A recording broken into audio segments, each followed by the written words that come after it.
வேத புஸ்தகத்தில் 1 கொரிந்தியர் 15ஆம் அதிகாரம் 3ஆம் வசனத்திலிருந்து 5ஆம் வசனம் வரைக்கும் நான் உங்களுக்காய் வாசிக்கிறேன். நான் அடைந்ததும் உங்களுக்கு பிரதானமாய் ஒப்புவித்ததும் என்னவென்றால், கிறிஸ்துவானவர் வேத வாக்கியங்களின்படி நமது பாவங்களுக்காக மரித்து அடக்கம் பண்ணப்பட்டு வேத வாக்கியங்களின்படி 3ஆம் நாளில் உயிர்த்தெழுந்து கேபாவுக்கும் பின்பு 12 தரிசனமானார். இயேசுடைய சிலுவை மரணம் நாம் அறிந்ததே. அவர் கல்வாரி சிலுவையில் கைகளிலும் கால்களிலும் ஆணி அடிக்கப்பட்டு தலையிலே முள்முடி சூட்டப்பட்டவராய் இரத்தம் வடிய சிலுவையிலே தன்னை பலியாய் கொடுத்தார். வானத்தை பூமியை உண்டாக்கின ஒரு கடவுள், ஒரு இறைவன், ஒரு தேவன் ஒரு மனிதனாக வந்து சிலுவையில் அப்படி ஏன் ரத்தம் சிந்தி மரிக்க வேண்டும்? வேதம் சொல்லுகிறது, நமது பாவங்களுக்காக மரித்தார், உங்களுடைய பாவங்களுக்காக மரித்தார். மனிதனுடைய மிகப்பெரிய பிரச்சனை அவனுடைய பாவங்கள், அந்த பாவத்தினால் உண்டாகிற சாபங்கள், அதனால் உண்டாகிற நரகத்தின் அக்னி.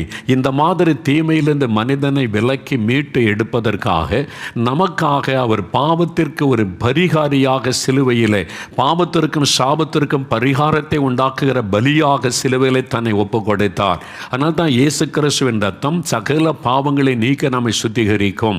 அந்த வார்த்தையின் வல்லமை அநேகருடைய வாழ்க்கையை மாற்றி கொண்டிருக்கிறது.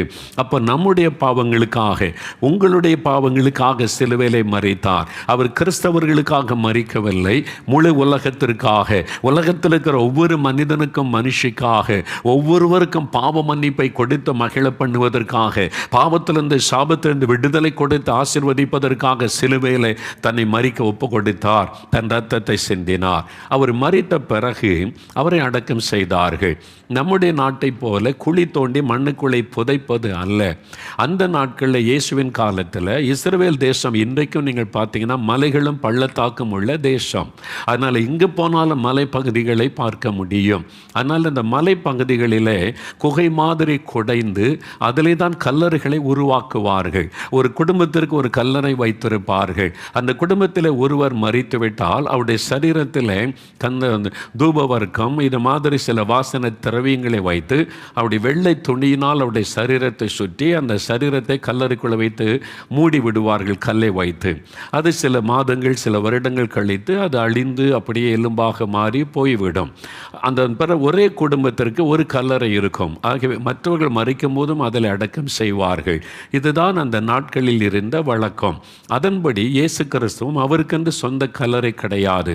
அந்த தேசத்தில் வந்து ஒரு பெரிய செல்வந்தன் இயேசு கிறிஸ்துவுடைய மரண செய்தி கேள்விப்பட்டு வந்து தன்னுக்கென்று வைத்திருந்த அந்த கல்லறையை, தன் குடும்பத்திற்கென்று வைத்திருந்த கல்லறையை இயேசுவுக்காக கொடுத்தார். அதன்படி இயேசுடைய சரீரம் துணிகளால் சுற்றப்பட்டு அவருடைய சரீரம் அங்கே அடக்கம் செய்யப்பட்டது.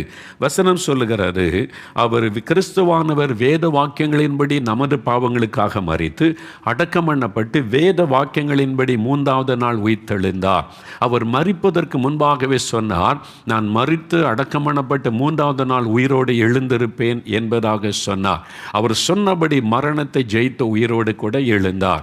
அதற்கு இன்றைக்கும் அந்த கல்லறை சாட்சியாக இருக்கிறது. நான் அந்த இடத்துக்கு போயிருக்கிறேன். அந்த இயேசு அடக்கம் பண்ணப்பட்டு உயிர்த்தெழுந்த அந்த இடம், அந்த இடத்துல கல்லறை இன்றைக்கும் திறந்து வைக்கப்பட்டு இருக்கிறது. அங்கே வந்து அந்த பக்கத்தில் ஆராதனை நடத்தி இயேசு உயிர்த்தெழுந்ததை நினைத்து துதித்து பாட்டு பாடி திருவிருந்து ஆராதனை நடக்குமே தவிர கல்லறைக்குள்ளே போய் யாரும் அழுவதும் இல்லை, அங்கே மலர் விளையும் வைப்பதும் இல்லை, மெழுகுவத்தி பொருத்துவதும் இல்லை, பூ போடுவதும் இல்லை. என்றால் அங்கே எழுதி வைத்திருக்கிறார், இயேசு இங்கேயிலே உயிர்த்தெழுந்தார், மரணத்தை ஜெயித்து உயிரோடு கூட எழுந்தார். இன்றைக்கு வரைக்கும் ஒரு உயிரோடு இருக்கிறார். வெளிப்படுத்தின விசேஷம் 1ஆம் அதிகாரம் 18ஆம் வசனத்தில் இயேசு சொல்லுகிறார், மரித்தேன் ஆனாலும் சதா காலங்களிலும் உயிரோடு கூட இருக்கிறேன் என்பதாக. இந்த உலகத்தில் நான் மரித்தும் உயிரோடு இருக்கிறேன் என்று முழங்கின ஒரே ஒருவர் ஆண்டவர் இயேசு கிறிஸ்து. அதனால தான் இன்றைக்கு அவரை நோக்கி நாம் ஜெபிக்கிறோம், அவரிடத்தில் வேண்டுதல் செய்கிறோம். அவர் உயிரோடு எழும்பாமல் இருந்திருந்தால் அவரை நாம் கடவுளாய் நம்ப வேண்டிய அவசியம் இல்லை, அவரை நாங்கள் பிரசங்கிங் பண்ண வேண்டிய அவசியம் இல்லை. 1 கொரிந்தியர் 15ஆம் அதிகாரம் 14ஆம் வசனத்தில் பவுல் சொல்லுகிறார், கிறிஸ்து எழுந்திருக்கவில்லை என்றால் என்றால் எங்கள் பிரசங்கமும் வருதா, உங்கள் விசுவாசமும் வருதா? செத்து போன ஒருவரை நான் ஏன் உங்களுக்கு பிரசங்கம் பண்ண வேண்டும்? மரித்து அடக்கம் பண்ணப்பட்டு மண்ணுக்குள்ளே மக்கி போன ஒருவரை நான் ஏன் உங்களுக்கு சொல்ல வேண்டும்? மனிதர்கள் தான் மரித்து அடக்கம் பண்ணப்பட்டு இல்லாமல் போய்விடுவார்கள். ஆனால் மரணத்தை ஜெயித்து உயிரோடு இருக்கிற ஆண்டவரை நான் உங்களுக்கு அறிவிக்கிறேன். அதனால தான் உங்களுக்கு அந்த வார்த்தையை நான் பிரசங்கம் பண்ணுகிறேன். அப்போஸ்தலர்கள் கூட இயேசுடைய உயிர்த்தெழுதலை குறித்து தான் பலமாய் சாட்சி கொடுத்தார்கள். அப்போஸ்தலர் 2 அதிகாரம் 32 இயேசுடைய தரிசனத்தை, உயிர்த்தெழுந்த இயேசு தன் சீஷர்களுக்கு தரிசனமானார், தன்னை வெளிப்படுத்தினார். அதனால பேதுரு சொல்லுகிறார், இயேசுவை நீங்கள் கொலை செய்தீர்கள், தேவன் அவரை உயிரோடு எழுப்பினார், அவர் உயிரோடு இருக்கிறார் என்பதற்கு நாங்கள் சாட்சிகள் என்று சொன்னார்கள். அப்போஸ்தலர் 3 அதிகாரம் 15 ஜீவாதிபதியை நீங்கள் கொலை செய்தீர்கள் என்று அன்றைக்கு இயேசுவை கொலை செய்ய காரணமாயிருந்த மத தலைவர்களை பார்த்து சொல்லுகிறார். ஆனாலும் தேவன் அவரை உயிரோடு எழுப்பினார், இயேசு உயிரோடு இருக்கிறார் என்பதற்கு நாங்கள் சாட்சிகள். அப்போஸ்தலர் 4:33 வாசிக்கும் போது இயேசுடைய உயிர்த்தெழுதலை குறித்து மிகுந்த பலமாய் சாட்சி கொடுத்தார்கள். அவங்க போன இடம்லாம் சொன்னாங்க, இயேசு உயிரோடு இருக்கிறார், மரித்து அவர் உயிரோடு இருக்கிறார் என்கிற செய்தியை சொன்னார்கள். அதனால் அவங்க போன இடமெல்லாம், பிரசங்கித்த இடமெல்லாம் பலத்த அற்புத அடையாளம் நடைபெற்றது. மார்க்கு 16 அதிகாரம் 20 இயேசு கிறிஸ்து அவர்களோடு கூட கிரியை நடைபெற்று அவர் செய்த அற்புத அடையாளங்கள் மூலம் வசனத்தை உறுதிப்படுத்தினார். தான் உயிரோடு இருப்பதை தேவன் வெளிப்படுத்தி காண்பித்தார் என்பதாக வேதத்திலே பார்க்கிறோம். எனக்கு அன்பான இந்த கடைசி காலத்திலும் இன்னைக்கு இயேசுவின் நாமத்தினால் அற்புதங்கள் நடக்கிறதை நீங்க பார்க்கிறீங்க. சுகம் உண்டாகிறது, விடுதலை உண்டாகிறது, இயற்கைக்கு மேற்பட்ட அற்புதம் நடக்கிறது. எதற்காக? ஊழியக்காரனை பெருமைப்படுத்த அல்ல, ஊழியக்காரனால் அது நடப்பது அல்ல. உயிரோடு இருக்கிற இயேசுவின் நாமத்தில் அவருடைய வல்லமையினால் நடக்கிறது. அவர் உயிரோடு இருக்கிறார் என்பதற்கு விளங்க பண்ணத்தான் ஆண்டவர் இந்த அற்புதங்களை செய்கிறார். ஊழியக்காரனை பெருமைப்படுத்த அல்ல, உயிர்த்தெழுந்த இயேசு இன்றைக்கும் உயிரோடு இருக்கிறார், உங்களை நேசிக்கிறார், உங்களுக்கு அற்புதம் செய்வார் என்பதை விளங்க பண்ணத்தான் ஆண்டவர் அற்புதங்களை செய்கிறார்.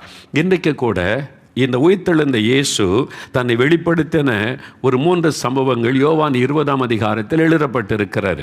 ஆண்டவர் தன் சீஷர்களுக்கு செய்த 3 காரியம், அதைத்தான் உங்களுக்கு சுருக்கமாக சொல்ல போகிறேன். இயேசு தான் இந்த நோய்களை சிலுவையில் சுமந்து மரணத்தை ஜெயித்து உயிரோடு எழுந்தார். இயேசு உயிரோடு இருக்கிறதுனால இந்த அற்புதங்கள். எவ்வளோ பெரிய அற்புதம் பார்த்தீங்களா? இன்றைக்கு உங்களுக்கு செய்வார். ஏதோ ஒரு பிரச்சனை, ஏதோ ஒரு வியாதி, மரண போராட்டம், மருத்துவர்கள் திகைக்கிறாங்க, இனிமேல் என் குழந்தை அவ்வளோதானே கலங்கி நிற்கிறீங்களா? உயிரோடு இருக்கிற இயேசு உங்களை சந்தித்து கொண்டிருக்கிறார். இன்னும் கொஞ்ச நேரத்தில் ஜெபிக்க போகிற உங்களுக்கு அற்புதம் நடக்க போகிறது. நீங்கள் விசுவாசிங்க, உங்கள் குழந்தைக்கு அற்புதம் நடக்க போகிறது. நீங்கள் கவனித்து, நான் வேத வசனத்திலிருந்து சில காரியத்தை சொன்ன பிறகு நாம் ஜெபிக்க போகிறோம். நீங்கள் அற்புதத்தை காண போகிறீங்க. இயேசு உயிர்த்தெழுந்த பிறகு இந்த யோவான் 20 அதிகாரத்தை வாசிக்கும் போது அவர் முதல் மகதலேனா மரியாளுக்குத்தான் தன்னை வெளிப்படுத்துகிறார். என்னால் அவர் கல்லறைக்கு முன்பாய் நின்று அழுது கொண்டு இருக்கிறாள். அவளிடத்திலிருந்து 7 பிசாசுகளை ஆண்டவர் துரத்தி இருந்தார். அவளுக்கு இயேசு விடுதலை கொடுத்ததுனால அவளை தகப்பனை போல நேசித்து, ஐயோ இயேசுவை சிலுவையில் அறைந்து கொன்னுட்டாங்களே, இயேசு உயிர்த்தெழுவது அவளுக்கு தெரியாது. அதனால் அவள் அழுது கொண்டு நின்றாள். அப்போ உயிர்த்தெழுந்த இயேசு அவளுக்கு தரிசனமாகி, ஸ்திரியே நீ ஏன் அழுகிறாய், எதற்காக கண்ணீர் வடிக்கிறாய், நான் உயிரோடு இருக்கிறேன் பார் என்று இயேசு தன்னை வெளிப்படுத்தினார். அவருடைய கண்ணீர் ஆனந்த கண்ணீராய் மாறினது. அது பைபிளில் எழுதப்பட்டு இருக்கிறது. அன்றைக்கு மாலை நேரத்தில் இயேசு தன் சீஷர்களை சந்திக்கிறார். அதுதான் யோவான் 20 அதிகாரம் 19-20 எழுதப்பட்டு இருக்கிறது. வாரத்தின் முதல் நாளாகிய அன்றைய தினம் சாயங்கால வேளையிலே சீஷர்கள் கூடியிருந்த இடத்தில் யூதர்களுக்கு பயந்ததினால் கதவுகள் பூட்டி இருக்கையில் இயேசு வந்து நடுவே நின்று, உங்களுக்கு சமாதானம் என்றார். அவர் இப்படி சொல்லி தம்முடைய கைகளையும் விலாவையும் அவர்களுக்கு காண்பித்தார். சீஷர்கள் கர்த்தரை கண்டு சந்தோஷப்பட்டார்கள். நல்ல கவனிங்க, இந்த சீஷர்களை ஆண்டவர் சந்திக்கிறார். யூதாசன் ஆண்டு கொண்டு செத்துவிட்டான், துரோகியாயிருந்தான். இயேசுவோடு கூட இருந்து பணத்துக்கு ஆசைப்பட்டு அவரை காட்டி கொடுத்தவன் தன்னையே மாய்த்து கொண்டான். 11 சீஷர்கள் அவங்க இயேசு உயிர்த்தெழுவேன் என்று சொன்னதை அவங்க நினைவில் கொள்ளலை, அது பெருசாக எடுத்துக்கொள்ளலை. இயேசுவை சிலுவையில் இருந்து கொன்னுட்டாங்களே, அவங்க எதிர்பார்க்கவே இல்லை. இயேசு சொல்லி இருந்தும் அதில் கவனம் செலுத்தவில்லை. அதனால் அவங்களுக்குள்ள பயத்தோடு ஒரு அறைக்குள்ளே முடங்கி கிடக்கிறாங்க. இயேசுவை கொலை செய்த மத தலைவர்கள் தங்களையும் கொண்டு விடுவார்கள் என்கிற பயம், அவங்களுக்குடைய மரண பயம் இருந்தது, மனிதரை குறித்த பயம் இருந்தது, எதிர்காலத்தை குறித்த பயம் இருந்தது, இனி எப்படி வாழப்போகிறோம் என்கிற ஒரு பயம், கலக்கம் இருந்தது. அந்த ரூமுக்குள்ளே அடைப்பட்டு கலங்கி கொண்டிருக்கிறார்கள். அப்பொழுது இயேசு கதவுகள் பூட்டி இருக்கையில் இயேசு பிரத்யட்சமாய் அந்த அறைக்குள்ளே வந்து நிற்கிறார். இப்போ இயேசுடைய சரீரம் மகிமையான சரீரம். இயேசு மரணத்தை ஜெயித்து எழுந்தபடியினால் அவருடைய சரீரம் மகிமையான சரீரமாக மாற்றப்பட்டது. அதனால தான் இயேசு வரும்போது நாம் மறுரூபமாக்கப்பட்டு மகிமையான சரீரத்தோடு மத்தியாகாயத்தில் எடுத்துக்கொள்ளப்படுவோம் என்று வேதம் நமக்கு குறிப்பாய் சொல்லுகிறது. அதனால தான் இயேசு மகிமையின் சரீரத்தோடு இருந்தபடியினால் அவர் அந்த அறைக்குள்ளே கதவுகள் பூட்டப்பட்ட நிலைமையிலும் உள்ளே வந்து நிற்கிறார். ஆனால் அவருடைய சரீரத்தில் தழும்புகள் இருக்கிறது, காயங்கள் இருக்கிறது. அவர் ஆவியாக அல்ல, அவர் மறுரூபமாக்கப்பட்ட சரீரத்தோடு காணப்பட்டார். அதனால தான் அவருடைய கையில் தழும்புகள் காணப்பட்டது, விழாவிலே தழும்புகள் காணப்பட்டது. இதெல்லாம் அவங்கெல்லாம் ஆவின்னு பயப்படுறாங்க. இது என்ன ஒரு ஆவியா அப்படின்னு சொல்லி நீ கை வச்சு பாருங்கள், பிடிச்சு பார்த்தா அது சாதாரணமாக இருக்குது. அப்போ இயேசு மரணத்தை ஜெயித்து அவருடைய சரீரம் உயிரோடு எழுந்தது. ஆண்டவர் அவரை உயிரோடு கூட எழுப்பினார். அவர் மரித்தும் உயிரோடு இருக்கிற ஆண்டவர். அவர் வெறும் ஆவியாக காணப்படுகிறார் உள்ள சரீரத்தோடு கூட. அதைத்தான் அவங்க தொட்டு பாருங்கன்னு சொல்றாங்க. தொட்டு பார்க்குறாங்க, ஆச்சரியப்படுறாங்க. ஆமா, இயேசு மரித்து உயிரோடு எழுந்துட்டாரு.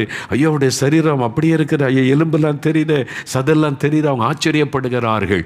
மரித்தும் உயிரோடு இருக்கிற ஒரு ஆண்டவர். எனக்கு அன்பானவர்களே, எவ்வளோ பெரிய சந்தோஷம் இல்லை, மரணத்தை ஜெயித்து உயிரோடு எழுந்தார். இப்போ அவனுடைய துக்கம், பயம் சந்தோஷமாய் மாறுகிறது. இப்போ அந்த சீஷர்களுக்கு 3 காரியத்தை செய்கிறார். முதலாவது, தேவன் அவளுக்கு ஒரு ஆசீர்வாதம் கொடுக்கிறார். இன்றைக்கு இந்த வசனத்துக்கு உங்களுக்கு ஒரு ஆசீர்வாதம் தருகிறார். என்ன ஆசீர்வாதம்? உங்களுக்கு சமாதானம். இயேசு வந்து நின்று உங்களுக்கு சமாதானம். அவருடைய பயம் சமாதானத்தை பாதித்து விட்டார். அவங்களுக்குள்ள பயம், கலக்கம், மனிதரை குறித்த பயம், மரணத்தை குறித்த பயம், எதிர்காலத்தை குறித்த பயம், சமாதானமே இல்லை. பயம் வந்துவிட்டால் சமாதானம் பாதிக்கப்படும்.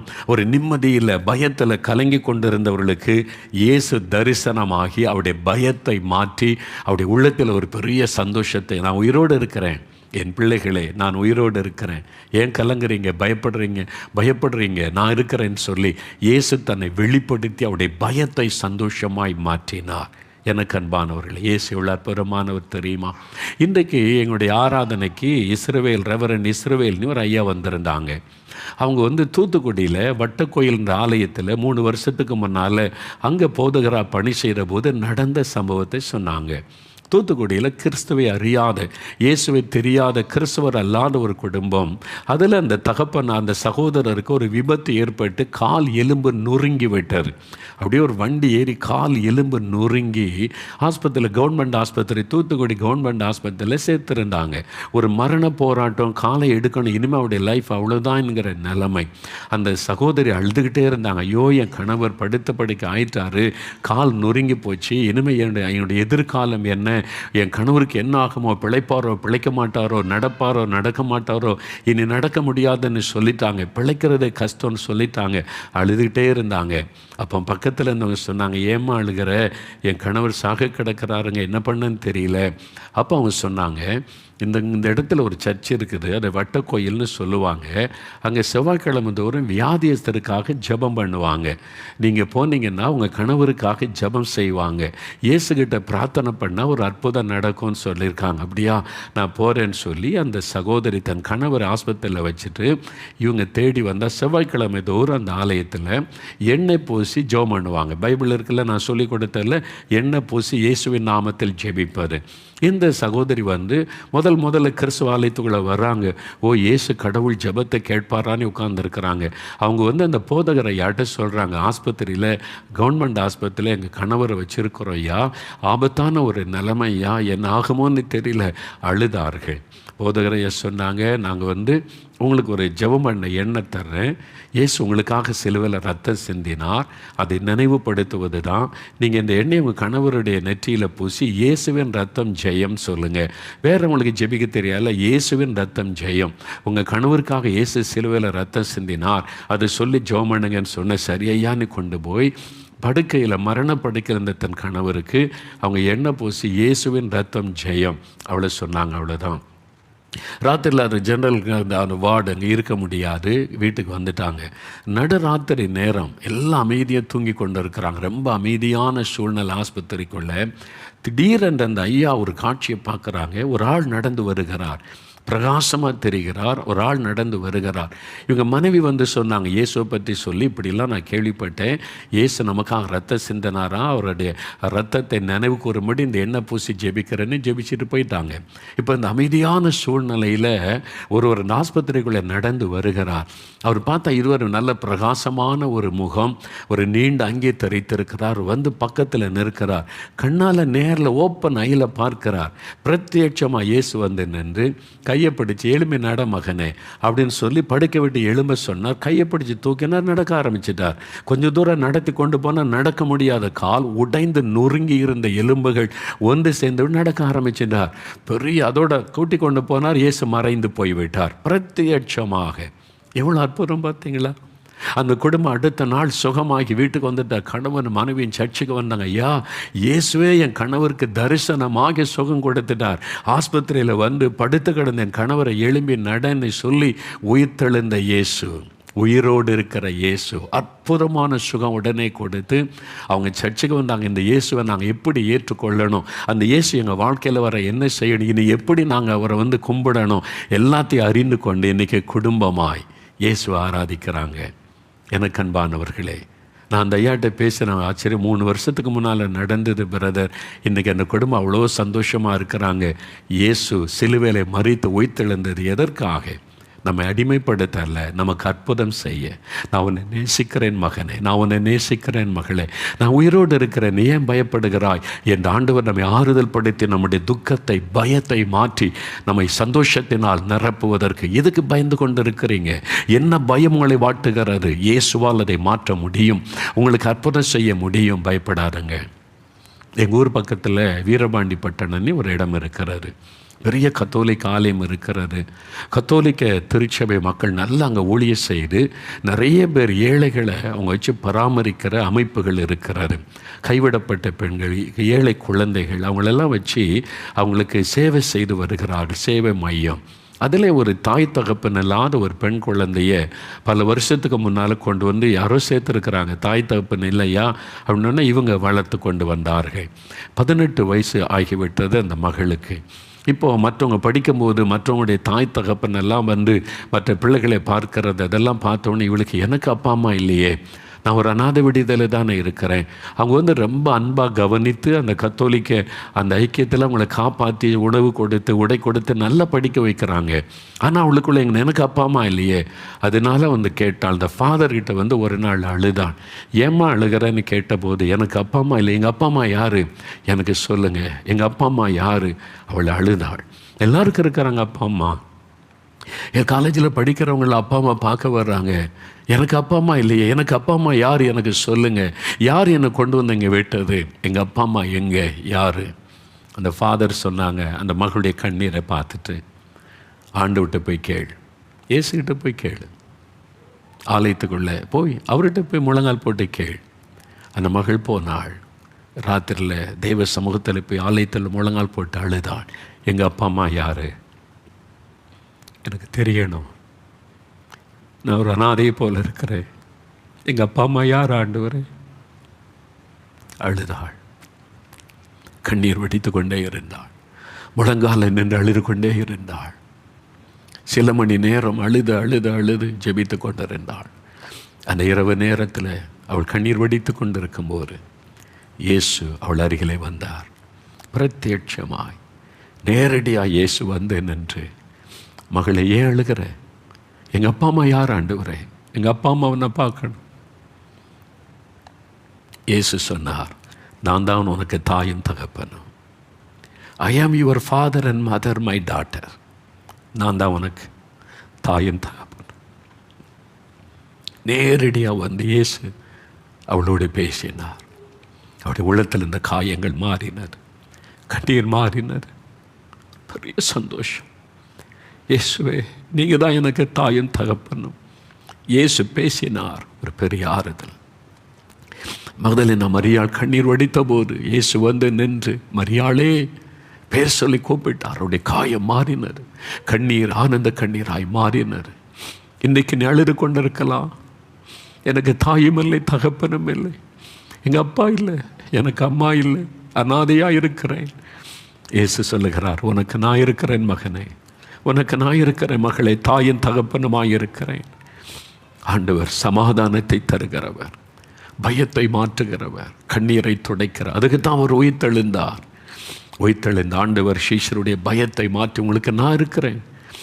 அங்கே சந்தோஷப்பட்டாங்க. துக்கெல்லாம் மாறிட்டு, பயமெல்லாம் மாறிட்டு, ஒரு பெரிய சந்தோஷம், மகிழ்ச்சி வந்து விட்டது. இயேசு உயிரோடு இருக்கிறார். ஆனந்த கண்ணீர் வடிச்சிருப்பாங்க. இயேசுவின் கையை பிடித்து கொண்டு கண்ணீர் வடிச்சிருப்பாங்க, அழுதுருப்பாங்க. எல்லாம் முடிஞ்சு போச்சுன்னு நினைச்சோம் ஆண்டவரே, 3 வருஷம் உங்களோடு இருந்தோம், எல்லாம் முடிஞ்சு போச்சு, அவ்வளோதானே நாங்கள் நினைச்சோம். இயேசுவை பார்த்து சந்தோஷப்பட்டு ஆனந்த கண்ணீர் வடிச்சிருப்பாங்கல்ல. ஒரு பெரிய மகிழ்ச்சி. இன்றைக்கு இயேசு உங்களை சந்தித்து கொண்டு இருக்கிறார். நான் உயிரோடு இருக்கிறேன் மகனே, நான் உயிரோடு இருக்கிறேன் மகளே, உனக்கு நான் இருக்கிறேன் என்று இயேசு உங்களை பார்த்து சொல்லுகிறார். ஆண்டவர் முதலாவது ஒரு ஆசீர்வாதம் கொடுத்தார். 2வது இயேசு அவங்களை ஆசீர்வதித்த பிறகு, அவங்களுடைய துக்கத்தை, அவங்களுடைய பயத்தை மாற்றின பிறகு இயேசு அவர்களுக்கு ஒரு கட்டளை கொடுக்கிறார். என்ன கட்டளை பாருங்க, 21ஆம் வசனத்தில், பிதா என்னை அனுப்பினதை போல நான் உங்களை அனுப்புகிறேன்.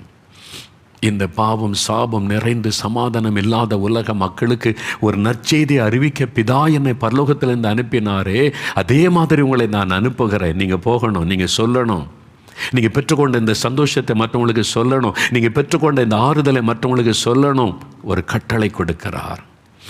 உங்களுக்கு ரட்சிக்கப்பட்ட, உங்களுக்கு அற்புதம் பெற்றுக்கொண்ட, உங்களுக்கு இயேசுவின் நாமத்தினால் ஆசீர்வாதம் பெற்றுக்கொண்ட உங்களை பார்த்து சொல்லுகிறேன், என் மகனே, என் மகளே, நான் உனக்கு விடுதலை கொடுத்தேன். உனக்கு பாவத்தில் இந்த விடுதலை, சாபத்தில் இந்த விடுதலை, வியாதியில் இந்த சுகம், உனக்கு அற்புதம் செய்த மகிழ்ச்சி கொடுத்தல. உனக்கு ஒரு கட்டளை, வேலை தருகிறேன், நீ போய் மற்றவர்களுக்கு சொல். இதே மாதிரி கஷ்டப்படுகிற எவ்வளோ மக்கள், இதே போல் கண்ணீர் வடிக்கிற எத்தனை மக்கள், போய் சொல், அவர்களுக்கு இந்த நற்செய்தியை சொல். எனக்கு அன்பானவளை நம்ம சொல்லணும். அது கட்டளை. ஒவ்வொரு தேவ பிள்ளைகளும், இயேசுவினால் ரட்சிக்கப்பட்ட, ஆசீர்வதிக்கப்பட்ட ஒவ்வொருவருடைய கடமை நம்ம மற்றவர்களுக்கு சொல்ல வேண்டும். மார்க் 16:15 உலகம் எங்கே போங்க, பக்கத்து வீடு, எதிர் வீடு, கிராமங்கள், பட்டணங்கள், உங்கள் கூட வேலை பார்க்குறவங்க, படிக்கிறவங்க எல்லாருக்கும் சொல்லுங்க. ஆண்டவர் அதை எதிர்பார்க்கிறார். ரோமர் 1:14-15-16 பவுல் சொல்லுகிறார். அவர் சொல்லும் பொழுது என்ன சொல்லார் பாருங்க, நான் கடனாளி, என்னை சுற்றி இருக்கிற மக்களுக்கு இயேசுவை அறிவிக்க நான் கடமைப்பட்டு இருக்கிறேன், நான் ஒரு கடனாளி என்று சொல்லுகிறார். அந்த மகள் சாட்சி சொல்லும்போது சொன்னாங்கல்ல, உனக்காக மரித்தேனே, எனக்காக நீ என்ன செய்தாய் என்று கேட்டாங்களே. என்ன ஆண்டவர் எதிர்பார்க்கணும்? பணத்தை கேட்குறாரா, பொருளை கேட்குறாரா, நகையை கேட்குறாரா, சொத்துக்களை கேட்குறாரா? இல்லை, நீ மற்றவர்களுக்கு சொல். நீ பெற்றுக்கொண்ட நன்மையை சொல், நீ பெற்றுக்கொண்ட பாவ மன்னிப்பை அவளுக்கு சொல். அவங்களும் அந்த ஆசீர்வாதத்தை பெறணும். எத்தனை பேர் இந்த நிம்மதி இல்லாமல், சமாதானம் இல்லாமல் தவிக்கிறாங்க. நீங்கள் பெற்றுக்கொண்டதை சொல்லுங்கள். நான் கடனாளி, அவங்களுக்கு நான் சொல்லணும். 2வது சொல்ல, என்னால் இயன்ற மட்டும் சுவிசேஷத்தை அறிவிக்கிறேன். என்ன முடியுமோ அதன்படி செய்யுங்க. ஒன்றுமே இல்லை, ஒரு கைப்பிரதி கொடுங்க. ட்ராக்ஸு கைப்பிரதி வேணுன்னா எங்கிட்ட இருக்குது. எல்லா கெட்சமனே ஜெபம் இயேசுடிக்கிற பிரான்ச் ஆஃபீஸில் எல்லாம் இருக்கிறாரு. உங்களுக்கு சமாதானத்தை பெற்ற ட்ராக்ஸ் இருக்குது. உங்களுடைய வியாபாரம் ஆசீர்வதிக்கப்பட்ட வியாபாரிகளுக்கு கொடுக்க ட்ராக்ஸ் இருக்குது. நீங்கள் சுகமாக வேண்டும் என்று விரும்புகிறீங்களா, ஆஸ்பத்திரியில் இருக்கிறவங்களுக்கு கொடுக்க ட்ராக்ஸ் இருக்குது. மரணத்திற்கு பிறகு ஒரு வாழ்க்கை இருக்க நம்பிக்கை கொடுக்குற செய்தி நிறைய விதவிதமாக இருக்குது. ஒரு 10 ட்ராக்ஸ் வாங்குங்க. ஒரு மாதத்தில் ஒரு 10 பேருக்கு கொடுங்க. இந்த இயேசு உங்களே நேசிக்கிறாரு, உங்களுக்காக நான் ஜெபிக்கிறேன்னு சொல்லி சிரித்த முகத்தோடு அன்பாக கொடுங்க. நீங்கள் சொல்லுங்கள், ஆண்டவர் சொல்லுகிறார். ஒரு கட்டளை நமக்கு கொடுக்கப்படுகிறாரு. ஒவ்வொருவரும் நம்ம சொல்லணும். சின்ன பிள்ளைகள் கூட, வாலிபர்கள், பெரியவங்க எல்லாருமே சுவிசேஷம் அறிவிக்கணும்னா நாம் உடனே சொல்லுகிறோம், அதெல்லாம் முழு நேர ஊழியக்காரங்களுக்கு வேலை என்பதாக இல்லை. இயேசுவினால் ரட்சிக்கப்பட்ட, ஆசீர்வதிக்கப்பட்ட ஒவ்வொருவருக்கும் தேவன் அந்த கட்டளை கொடுக்கிறார். நாம் கடனாளிகள். சுவிசேஷத்தை குறித்து நான் வெட்கப்பட மாட்டேன், நான் சொல்லுவேன் என்பதாய் சொல்லுகிறார். தேவனுடைய எதிர்பார்ப்பு அதுதான். ஒரு சமயம் துபாய் தேசத்திற்கு நான் ஊழியத்துக்கு போயிருந்த போது, அங்கிருந்த ஒரு நண்பர், ஒரு சகோதரர் தன் அனுபவத்தை எனக்கு சொன்னார். அவர் என்னை சந்திக்க வந்தபோது என்னோடு பேசும்போது சொன்னார், அவர் ஐடியில் ஒரு நல்ல ஒரு ஆஃபீஸராக வேலை செய்திருக்கணும், ஐடி கம்பெனியில். அவர் அங்கேருந்து ஜெர்மன் தேசத்தில் இருக்கிற ஒரு ஆஃபீஸுக்கு அனுப்புனாங்க. கொஞ்ச நாட்கள் அங்கே போய் இந்த பணியை செய்வதற்கு அவர் அனுப்புனாங்க. சில மாதங்கள் தங்கி வேலை செய்ய தன்னுடைய மனைவி பிள்ளைகளை துபாயில் விட்டுட்டு அவர் போனார். ஃப்ராங்க்ஃபர்ட்டில் தங்கி அங்கே தன்னுடைய பணிகளை செய்து கொண்டிருந்தார். திடீரென்று ஒரு நாள் ஒரு ஹார்ட் அட்டாக் அவருக்கு வந்தது. இருதயம் பாதிக்கப்பட்டது. ஆஸ்பத்திரிக்கு கொண்டு போனாங்க. டாக்டர்கள் பரிசோதித்தாங்க. அது ஒரு மேசிவ் ஹார்ட் அட்டாக். அப்படின்னா ஒரு பெரிய அளவில் ஒரு சின்ன ஹார்ட் அட்டாக் கிடையாது, மேசிவாக பெரிய ஹார்ட் அட்டாக். அப்படி வந்துட்டால் சிலர் உடனே இறந்துருவாங்கல்ல. அப்போ அவருடைய பல்ஸ் எல்லாம் குறைஞ்சிக்கிட்டே இருக்குது. அந்த ஹார்ட் ரிவைவ் ஆக முடியலை, அவ்வளோ பலவீனப்பட்டு மேசிவ் ஹார்ட் அட்டாக்குனால. டாக்டர்ஸ் 2-3 பேர் பரிசோதிக்கிறாங்க. அவங்க சொல்கிறாங்க, இது massive heart attack heart survive ஆக மாட்டேங்குது, அது பல்ஸ் குறைஞ்சிக்கிட்டே இருக்குது, சீக்கிரத்தில் அவர் இறந்துருவார், இனி அவரை பிழைக்க வைக்க முடியாது, அதனால் அவருடைய ஃபேமிலிக்கு செய்தி சொல்லிடணும் அப்படின்னு பேசுகிறாங்க. அவர் பேசும்போது இவர் கொஞ்சம் மயக்கம் தெளிஞ்சு டாக்டர்ஸ் பேசுகிறது கேட்குது, அவருக்கு காதில் கேட்குது. அவங்க சொல்கிறதெல்லாம், இனி நான் பிழைக்க மாட்டேன், வீட்டுக்கு செய்தி சொல்கிறாங்க, இறந்துருவாருன்னு சொல்லி. அப்போ மரணம் நெருங்கி விட்டார். அவ்வளோதான், இனி மறிக்க போகிறார் தெரிஞ்சிட்டு அவருக்கு. படுக்கையில் படுத்திருக்கிறாரு ஆஸ்பத்திரியில், இந்த இன்டென்சிவ் கேர் யூனிட்டில். டாக்டர்ஸ் பேசுகிறத கேட்டுட்டார். சாக போகிறேன்னு தெரிஞ்சிட்டு மனைவி பிள்ளைகள் துபாயில் இருக்கிறாங்க, ஜெர்மனியில் இப்படி ஆஸ்பத்திரியில் சாக போகிறேன். உடனே அவருக்கு ஞாபகம் வந்துதான், ஆண்டவரே நான் மறிச்சா பரலோகத்துக்கு வருவேனா, அதான முக்கியம், பரலோகத்துக்கு வரணுமே, மனைவி பிள்ளைகள் கூட குடும்பத்தார் மற்றவங்க பார்த்து கொள்ளுவாங்க, ஏன் ஆத்துமா பரலோகத்துக்கு போகணுமே, நரகத்தில் போயிடக்கூடாதே. ஒழுங்காக சர்ச்சுக்கு போகிறவர், காணிக்கை கொடுக்கிறவர், எல்லாம் பைபிள்லாம் வாசிப்பார், பக்தியாக இருக்கிறவர். இப்போ அவருக்கு உடனே மனசுக்கு ஞாபகத்தில் வந்தது, நான் பரலோகத்துக்கு போவேனா. ஆண்டவர்கிட்ட ஜெபிச்சார், ஆண்டவரே நான் சாக போகிறேன்னு சொல்கிறாங்க, நான் பரலோகத்துக்கு வந்துடுவேனா. ஆண்டவர் பதில் சொன்னாராம். அவர் சொன்னார், அவருடைய அந்த நிலைமையில் அவர் ஜெபிக்கும் போது பதில் வந்ததான், நோ, நீ பரலோகத்துக்கு வர முடியாது. பரலோகத்துக்கு போக முடியாட்டா நரகம், அக்னி கடல். யோசித்து பாருங்கள், ஒன்று மோட்சம் இது நரகந்தான், ரெண்டுக்கும் இடைப்பட்ட காரியம் கிடையாது, இன்னொரு பிறவிலாம் கிடையாது. உங்களை நீங்களே ஏமாற்றி கொள்ளாதங்க. பாருங்கள், ஒன்று மோட்சம் இது நரகம். அப்போ பாருங்கள், அவர் நோன்னு ஆண்டவர் சொன்னோன்னு அதிர்ச்சி அடைஞ்சிட்டார். அப்போ கேட்டார், ஏன் ஆண்டவர், நான் பக்தியோடு தானே நான் ஜெபெல்லாம் பண்ணேன், சர்ச்சுக்கெல்லாம் வந்தேன், காணிக்கெல்லாம் கொடுத்தனே, அப்போ ஏன் நான் மோட்சத்துக்கு வரக்கூடாது. அப்போ ஆண்டவர் கேட்டாராம், நீ எனக்காக என்ன செய்த, நீ எனக்காக என்ன செய்த. அப்படி யோசித்து பார்க்குறார். நான் பக்தியாக இருந்தேன், ஜெபெல்லாம் பண்ணனே, அது உனக்காக. நான் காணிக்கெல்லாம் கொடுத்தனே, அது உன்னுடைய ஆசீர்வாதத்துக்காக. எனக்காக என்ன செய்த, நான் என்ன செய்ய தவறிட்ட ஆண்டவரே. என்னுடைய நற்செய்தியை மற்றவர்களுக்கு நீ சொன்னியா, இந்த சுவிசேஷத்தை மற்றவர்களுக்கு சொன்னியா. நான் உனக்காக உயிரையே கொடுத்தேனே, ரத்தெல்லாம் சிந்தி மீட்டு கொண்டேனே, அதை மற்றவங்களுக்கு சொன்னியா. நீ சொல்லலையே, நீ எப்படி பரலோகத்துக்கு வர முடியும். அப்போ தான் அவருக்கு தெரிந்தது, வெறும் பக்தியாக இருந்தால் போதாது, காணிக்க கொடுத்தா போதாது, இந்த இயேசுவை மற்றவங்களுக்கு சொல்லணும். தேவனுடைய கட்டளை, நான் அதை செய்யலையே, அவருடைய கட்டளையை நிறைவேற்றலையே. அவருக்கு தெரிஞ்சிட்டு இது ஆபத்தான நிலைமை. உடனே ஆண்டவரிடத்தில் கண்ணீரோடு கெஞ்சினாரா, lord give me one more chance, எனக்கு இன்னொரு சந்தர்ப்பம் தாரும். இதை நான் அறியாமல் இருந்து விட்டேன். பக்தியாக இருந்தால் போதும், சர்ச்சுக்கு போனால் போதும், காணிக்க கொடுத்தா போதும், நான் ஆண்டவர் மேல் அன்பாக இருந்தால் போதும்னு நினைத்து விட்டேன். உம்முடைய கட்டளையை நான் நிறைவேற்ற வேண்டும் என்பதை மறந்து விட்டேன். உம்முடைய கட்டளையை நான் செய்யணும் என்பதை நான் உணராமல் இருந்து விட்டேன். என்னை மன்னிச்சிருங்க. Give me one more chance oh lord, ஒரு சந்தர்ப்பம் எனக்கு தாரும். கண்ணீரோடு அழுது ஜெபித்தாராம். ஆண்டவர் அந்த ஜெபத்தை கேட்டார். உடனே அவருடைய பலவீனப்பட்டு மரித்து கொண்ட அந்த இருதயம் மறுபடியும் செயல்பட ஆரம்பித்தது. அந்த இருதயம் புது பலன் அடைந்தது. இருதயம் சர்வையானது. பிழைத்து கொண்டார். அவர் சொன்னார், பிரதர், ஆண்டவர்கிட்ட என்னை ஒப்பு கொடுத்தேன். உடனே மரணக்கட்டிலிருந்து என்னை விடுதலையாக்கி இன்றைக்கு தினமும் ஒருவருக்காவது நான் இயேசு பற்றி சொல்லாமல் இருப்பதில்லை. என் கூட வேலை பார்க்குறவங்க போகிற வருகிற வழியில் ஒருவருக்காவது எப்பெல்லாம் சான்ஸு கிடைக்குமோ இயேசு என் பாவத்தை மன்னிச்சார், எனக்கு சமாதானம் தந்தார், உங்களுக்கு சமாதானம் தருவார்.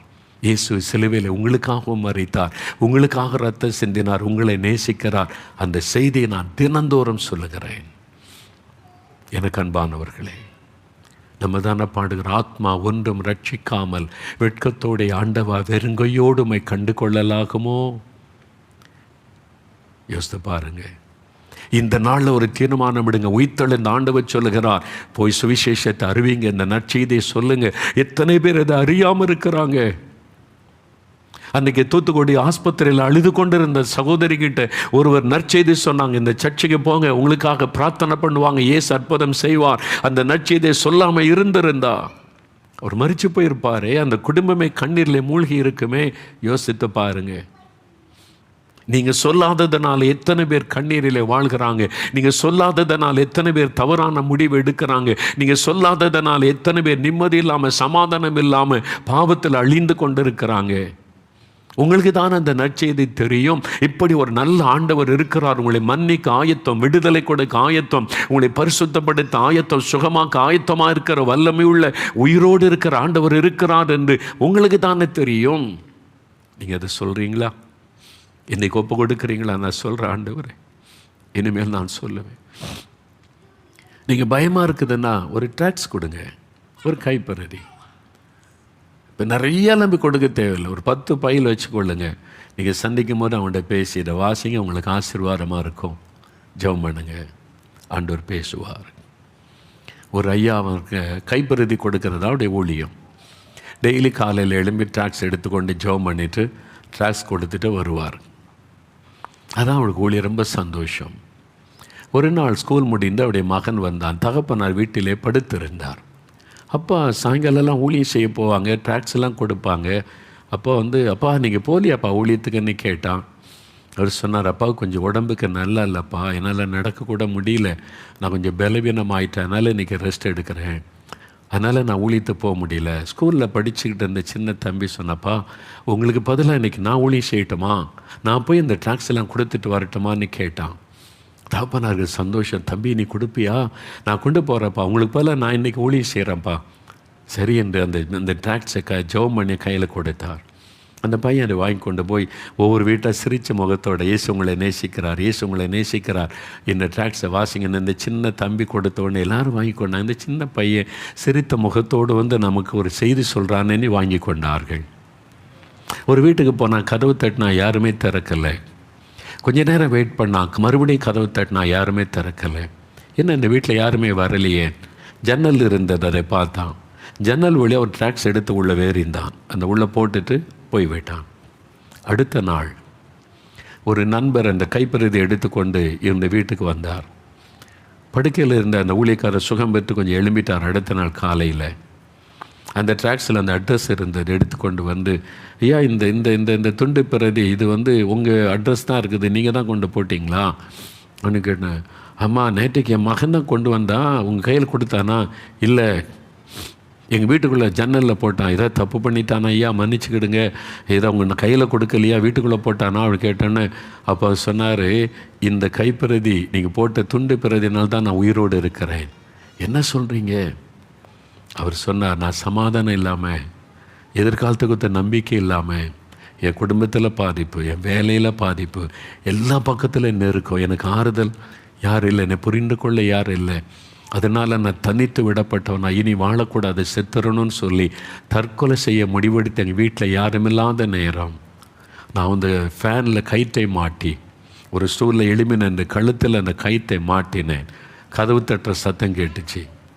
நான் கதவை திறக்கலை. இப்போ என் குடும்பத்தார் யாரும் வரமாட்டாங்க, நான் செத்துறணும், நீ கதவை திறக்கலை. 2வது முறை கதவு தட்டுற சத்தம் கேட்டுச்சு. அப்போ கதவை திறக்கலை. அவன் போயிட்டாங்கன்னு நினச்சேன். மறுபடியும் அந்த கயிற்றை எடுத்து கழுத்தில் மாட்டும்போது இந்த பேப்பர் எனக்கு முன்னால் விழுந்தது. நான் பார்த்தேன், ஜன்னல் வழியாக தூசிக்கு எரியப்பட்ட போது அது எனக்கு முன்னால் விழுந்தது. இது என்னது, ஒரு பேப்பர் விழுத என்னை கயிற்றை நான் அதை எடுத்து வாசித்தேன். உங்களுக்கு சமாதானம். இயேசு கிறிஸ்துவை பற்றி என் பிரச்சனை, என் பாடு எல்லாத்தையும் அவர் மாற்றுவேன்ற வாக்கு தத்துவம் எனக்காக சிலுவையில் அவர் மறிச்சிட்டாரு. நான் இப்படி அனாவசியமாக மறிக்கக்கூடாது அந்த சின்ன செய்தி அதை வாசித்தேன். என் உள்ளத்தில் ஆண்டவரே பேசினதை உணர்ந்தேன். அதனால் நான் தற்கொலை எண்ணம் மாறினது. இந்த கைப்பருதி மாத்திரம் நேற்றைக்கு வீட்டுக்குள்ளே வராமல் இருந்திருந்தா நான் மறிச்சு போயிருப்பேன். நேற்றைக்கே நான் செத்து போயிருப்பேன். இந்த செய்தி என்னை காப்பாற்றினார். அதனால தான் உங்களை தேடி வந்த இந்த இயேசுவை பற்றி எனக்கு கொஞ்சம் சொல்லுங்களேன் என்பதாக கேட்டார். எனக்கு அன்பானவர்களே, ஒரு கைப்பருதி ஒரு மனிதரை தற்கொலையிலிருந்து பாதுகாக்கும்படியான செய்தி அதில் இருந்தது. சாதாரணமாக நினைக்காருங்க. இயேசுவை பற்றி சொல்லுங்கள். அந்த சின்ன தம்பி அன்னைக்கு ஊழியத்துக்கு போகாமல் இருந்திருந்தா அனாவசியமாக ஒரு உயிர் போயிருக்குமே.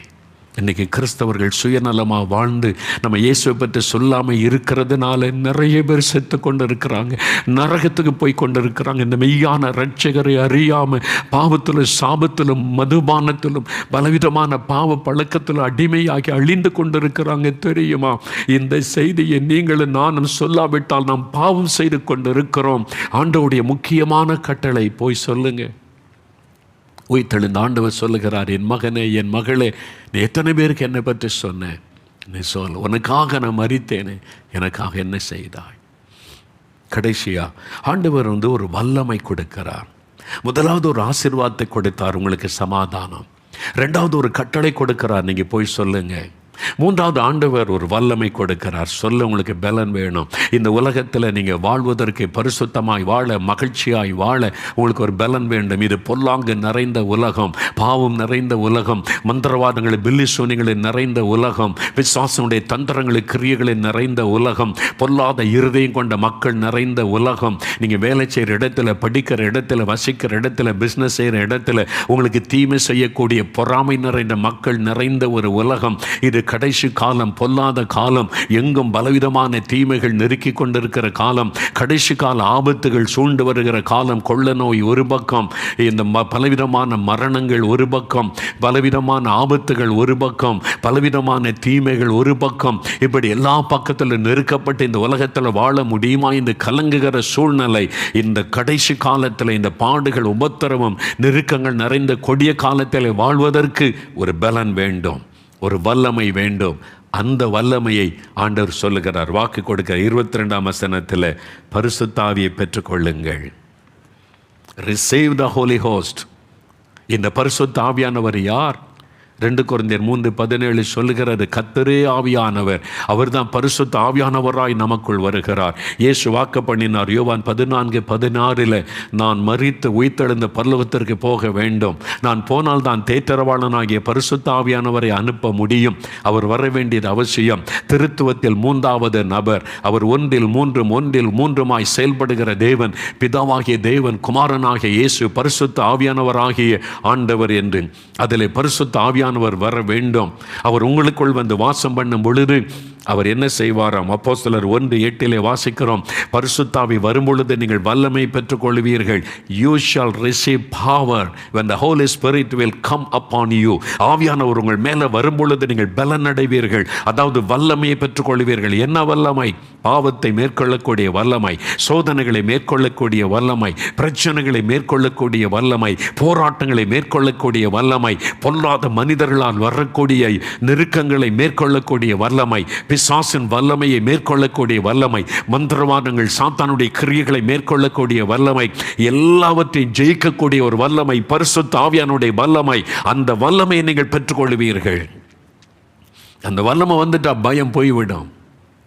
எந்த சூழ்நிலையிலும் நீங்கள் ஆண்டவருக்கு இந்த பரிசுத்தமாய் வாழ்ந்து வருகைக்கு ஆயத்தப்பட முடியும். அந்த பரிசுத்தமான ஒரு வாழ்க்கையை தருகிற அந்த வல்லமை பரிசுத்த ஆவியானுடைய வல்லமை. சொந்த பலத்தினால் பரிசுத்தமாய் வாழ முடியாது, சொந்த பலத்தினால் தைரியமாய் வாழ்ந்துவிட முடியாது, சொந்த பலத்தினால் இந்த போராட்டங்களை ஜெயித்து விட முடியாது. நமக்கு ஒரு வல்லமை தேவை, அது தெய்வீக வல்லமை, டிவைன் பவர். அந்த வல்லமை ஆண்டவர் நமக்கு தருகிறார். இன்றைக்கி வல்லமைனால மந்திரவாதம் பண்ணி பில்லிசுனியம் பண்ணால் நம்ம ஒரு வல்லமை பெற்றுக்கொள்ளலாம். அதனால் நிறைய பேர் தவறாக ஒருவேளை இதில் போனால் வல்லமை கிடைக்கும், நம்ம மந்திரவாதம் பில்லிசுனியெல்லாம் கற்றுக்கொண்டா மந்திரவாதம், அது பிசாசு கொடுப்பார். ஆனால் ஆண்டவர் கொடுக்கறது எல்லாருக்கும், தெய்வ பிள்ளைகளுக்கு. அதுக்கு எங்கே போத்தலைங்க, விசுவாசித்து ஜெபித்து ஆண்டவரே அந்த ஆவியானவரை எனக்கு தாரும். அந்த பரிசுத்தாவுடைய வல்லமை வந்துட்டா 1000 மந்திரவாதை சேர்ந்தால் கூட இந்த பரிசுத்தாவின் வல்லமை பெற்ற ஒருவரை அசைக்க கூட முடியாது. அந்த வல்லமை பரிசுத்த ஆவியானுடைய வல்லமை. அதை நீங்கள் பெற்றுக்கொள்ளணும். தேவன் பயப்படுகிறதற்கு பயமுள்ள ஆவியை நமக்கு கொடுக்காமல் பயமும் அன்பும் தெளிந்த புத்தமுள்ள ஆவியை தருகிறார். பரிசுத்த ஆவியினர் வந்துட்டால் இயற்கைக்கு மேற்பட்ட ஒரு பலன் வந்துடும். எதை குறித்தும் பயப்பட மாட்டீங்க. தைரியம், பலன், அது ஆவியானவர் கொடுக்கிற வல்லமை, ஆண்டவர் கொடுக்கிற வல்லமை. தேவன் தன்னுடைய வல்லமை உங்களுக்கு கொடுக்க விரும்புகிறார். என் பிள்ளைகளுக்கு அந்த வல்லமை தருகிறேன், என்னுடைய ஜனங்களுக்கு, என் பிள்ளைகளுக்கு அந்த வல்லமை தருகிறேன். அந்த வல்லமை ஆண்டவர் தருகிறார். சுவிசேஷத்தை அறிவிப்பதற்கான வல்லமை, ஊழியம் செய்வதற்கான ஒரு வல்லமை, பரிசுத்த ஆவியின் வல்லமை, வரங்களின் மூலமாய் கிரியை செய்கிற வல்லமை. 1 கொரிந்தியர் 12:8-10 வாசிக்கிற 9 வரங்கள், அது வெளிப்பாட்டு வரங்கள், வல்லமையின் வரங்கள். அந்த வரங்கள் சுகமளிக்கிற வரம், அற்புதங்களை செய்கிற சக்தி, விசுவாசம் என்கிற வரம், ஞானத்தை போதிக்க வசனம், அறிவை உணர்த்த வசனம். இந்த வரங்கள், தேவன் இந்த வரங்களை உங்களுக்கு கொடுக்க விரும்புகிறார். என் பிள்ளைங்க எல்லாரும் வல்லமைகளோட இருக்கணும். என்னை பின்பற்றுகிற என் ஜனங்கள் எல்லாருக்கும் அந்த வல்லமை கொடுக்க விரும்புகிறேன், வரங்களை கொடுக்க விரும்புகிறேன் என்று ஆண்டவர் சொல்கிறார். நீங்கள் டீச்சராக இருக்கலாம், ஸ்டூடெண்ட்டாக இருக்கலாம், பேங்கில் வேலை செய்யலாம், ஒரு டாக்டராக இருக்கலாம், நர்ஸாக இருக்கலாம், நீங்கள் எங்கே வேணாலும் வேலை செய்யலாம், பிஸ்னஸ் மேனாக இருக்கலாம். நீங்களும் இந்த வல்லமையை பெற்றுக்கொள்ள முடியும். நீங்களும் இந்த வல்லமையை பெற்றுக்கொள்ள வேண்டும் என்று ஆண்டவர் விரும்புகிறார். என்னுடைய வல்லமை நான் உனக்கு தருகிறேன், என்னுடைய வல்லமையினால் உன்னை நான் நிரப்புகிறேன் என்று ஆண்டவர் சொல்லுகிறார். அதான் பரிசுத்த ஆவியின் வல்லமை. அந்த வல்லமை பெற்றுக்கொண்டீங்கன்னா பயம்லாம் போயிடும். எதுவும் உங்களை அசைக்காது. உங்களுக்குள்ள எப்பவும் ஒரு தைரியம், நான் இருக்கிறேன், பயப்படாத. அந்த தைரியம், பலன் பரிசுத்த ஆவியானவர். அதான் தேவன் உங்களுக்கு கொடுக்கிற வல்லமை. பெற்றுக்கொள்ள விரும்புகிறீங்களா? நீங்கள் தாகத்தோடு கேட்டால் போதும். தாகம் முழுவதுமேல் என் ஆவியை ஊற்றுவேன் என் ஆண்டவரை கடைசி நாட்களில் மாம்சமான யாவர் மேல் என் ஆவியை ஊற்றுவேன். யோவேல் 2:28 வாக்கு கொடுத்திருக்கிறார். யாருக்கு தருவார்? தாகத்தோடு கேட்கிற ஆண்டவரை, எனக்கு இந்த வல்லமை வேணும். நான் பொல்லாத இந்த உலகத்தில் ஒரு தைரியமான, மகிழ்ச்சியான, சந்தோஷமான, வெற்றியுள்ள வாழ்க்கை வாழணும். உம்முடைய வருகைக்கு ஆயத்தப்படுகிற ஒரு வல்லமையான வாழ்க்கை நான் வாழணும். அது என் பலத்தினால முடியாது. ஆவியானவருடைய வல்லமை எனக்கு வேணும், என் மேல ஊற்றுங்க. நீ தாகத்தோடு கேட்டால் நீங்கள் பெற்றுக்கொள்ளுவீங்க. இப்போ அதுக்கு தான் ஜெபிக்க போகிறோம். உயிர்த்தெழுந்த இயேசு இப்போ உங்கள் வீட்டுக்குள்ளே வந்திருக்கிறார், உங்கள் பக்கத்தில் வந்திருக்கிறார். அன்றைக்கு மேலறையில் சீஷர்களுக்கு நடுவில் அந்த வீட்டினுடைய அப்பர் ரூமுக்குள்ளே இயேசு அந்த வீட்டுக்குள்ளே வந்து நின்றார். உங்களுக்கு சமாதானம். பயத்தை எல்லாம் மாற்றிட்டார், பயத்தை எல்லாம் போயிட்டார். சமாதானம், மகிழ்ச்சி. இன்றைக்கு உங்களுடைய உள்ளத்தில் இருக்கிற பயத்தை அவர் மாற்றப் போகிறார். எதை குறித்து பயப்படுறீங்க? வியாதியை குறித்து, பாவத்தை குறித்து, மனிதர்களை குறித்து, பொல்லாத ஆவிகளை குறித்து, எதிர்காலத்தை குறித்து, கடன் பிரச்சனை குறித்து, எதை குறித்து பயப்படுறீங்க? ஆண்டவர் சொல்லுகிறார், என் பிள்ளைகளே, உங்கள் பயத்தை நான் மாற்றுகிறேன். உங்களுக்கு சமாதானம். இன்று முதல் இருதயத்தில் சமாதானம், உள்ளத்தில் மகிழ்ச்சி. அது தேவ சமாதானம், டிவைன் பீஸ். அதுதான் ஒரு நிம்மதி என்கிற அந்த தேவ சமாதானம். அது ஆண்டவர் உங்களுக்கு நான் தருகிறேன் என்று சொல்லுகிறார். உங்களுடைய உள்ளத்தில் இருக்கிற பயங்கள் மாறும், கலக்கங்கள் மாறும். ஒரு பெரிய சந்தோஷம் உள்ளத்தில் வரும். முதலாவது அதை பெற்றுக்கொள்ளுங்க. ரெண்டாவது, நீங்கள் ஒப்பு கொடுக்கணும். அவருடைய நாமத்தை மற்றவர்களுக்கு அறிவிப்பேன், இந்த சந்தோஷத்தை எல்லாருக்கும் சொல்லுவேன், இந்த அனுபவத்தை நான் எல்லோரிடம் பகிர்ந்து கொள்ளுவேன் என்று ஒப்பு கொடுக்கணும். மூன்றாவது, ஆண்டு சொல்வார், தன்னுடைய வல்லமையை தருவார், வரங்களை தருவார், உங்களை நிரப்புவார்.